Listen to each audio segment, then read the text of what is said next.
Selamat pagi. Di sini saya ingin memberikan pandangan yang saya ingin diskusikan tentang tapal batas karena secara regulasi pemerintah dan konteks adat ini menjadi sebuah persoalan yang tumpang tindih. Ya, bagaimana jika satu garis di atas uh, regulasi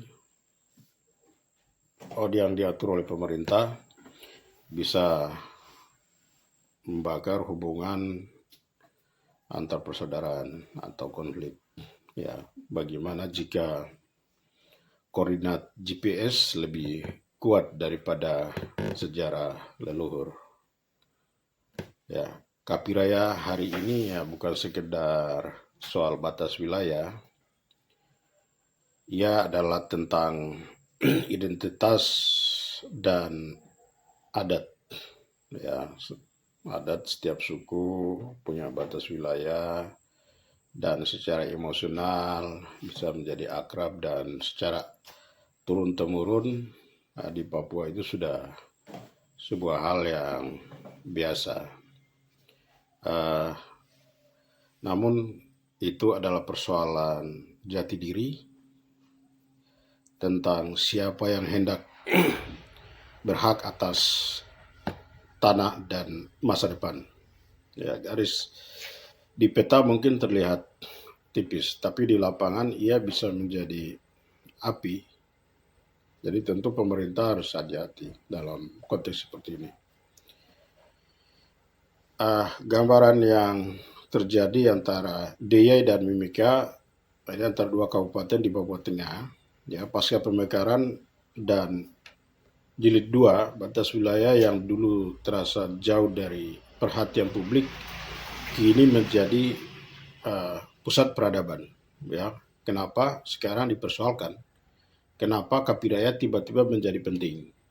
Ya, karena wilayah ini bukan hanya dibilang tanah kosong, tapi wilayah ini berarti persoalan anggaran.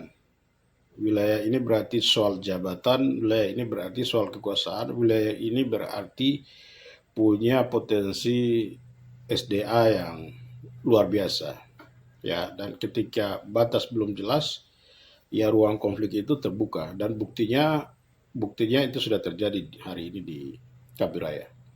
Beberapa hari lalu sudah viral, ya, maka ini hal serius bagi pemerintah pusat maupun pemerintah daerah.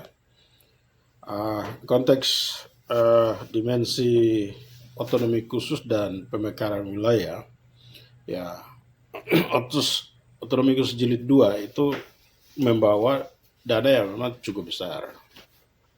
Ya, transfer pusat meningkat, walaupun pasca pemekaran memang sedikit terjadi pemangkasan anggaran, ya ternyata terbebani juga ke anggaran otonomi khusus itu sendiri. Jadi dibagi-bagi ya ke daerah pemekaran baru DOB. Bukan lagi menjadi tanggung jawab penuh pemerintah pusat. Ya, afirmasi bagi orang asli Papua, namun ada satu hal mendasar yang sering luput, ya, apa batas wilayah itu sudah benar-benar tuntas. Ini tugasnya pemerintah. Jika belum, maka setiap anggaran dana pembangunan ya bisa dipertanyakan. Begitu setiap proyek yang bisa diperebutkan, kemudian setiap kampung bisa dirasakan, tetapi kenyataannya diabaikan, ya justru terjadi konflik. Pemekaran daerah ya seharusnya mendekatkan pelayanan publik ke daerah-daerah terpencil yang susah dijangkau, terisolir dan lainnya. Tetapi tanpa kepastian batas, ia justru bisa memperlebar jarak, ya jarak antara masyarakat dan negara, ya sebagai tanggung jawab penuh terhadap masyarakat adat. Mungkin dari konteks adat dan tanah leluhur di Papua, Ini tanah itu bukan sekedar aset, ya, tapi soal identitas, kemudian soal sejarah secara adat dan budaya setempat, kemudian roh kolektif uh, antar komunitas masyarakat adat, bahkan antar suku. Ya, ini sudah menyatu. Ya, ketika negara datang dengan peta modern dan koordinat digital, sementara masyarakat adat ya membawa cerita leluhur dan batas perang lama bukan yang terjadi, maka yang terjadi bukan sekedar diskusi teknis atau mengatur undang-undang regulasi yang tanpa melakukan riset yang lebih mendalam, pendekatan yang lebih relevan secara akademik ya, tetapi benturan uh, dua cara yang memahami ruang ya, konteks dan ruang. Konteks yang ruang yang lebih difokuskan pada konteks adat dan wilayah tersebut. Ya, fokusnya memang batas wilayah ini memang butuh anggaran yang cukup besar ya. Kemudian apakah negara cukup mendengar suara adat ataukah garis ditarik tanpa dialog yang lebih mendalam? Maka realita di lapangan secara hukum mekanismenya jelas ya. Apakah secara adat itu jelas. Sedangkan Permendagri nomor 141 tahun 2017 itu mengatur penegasan batas daerah ya. Ada prinsip watershed, ada media sungai dan pilar beton atau titik koordinat. Namun Papua bukan wilayah antar datar yang mudah dipetakan. Ini pegunungan hutan lebat, sungai yang berubah alur, semua menjadi tantangan teknis. Pertanyaannya kemudian, apakah pendekatan administratif saja cukup? Ya, maka risiko yang mengintai ya jika konflik batas tidak diselesaikan dengan bijak, dampak serius, pelayanan publik terganggu, ya dana kampung tidak jelas, ketegangan sosial meningkat, ya elit politik bisa memanfaatkan situasi.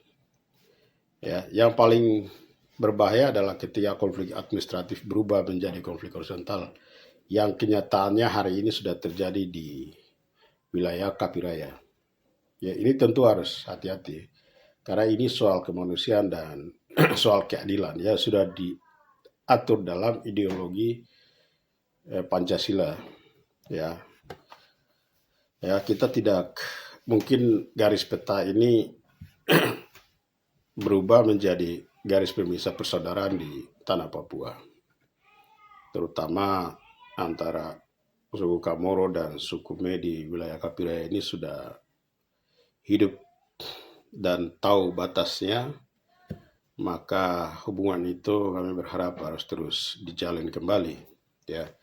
Pandangan reflektif dan transisi ke pembahasan utama. Papua Tengah adalah provinsi baru ya, ia sedang membangun fondasi itu harus kuat dan salah satunya adalah kepastian batas wilayah.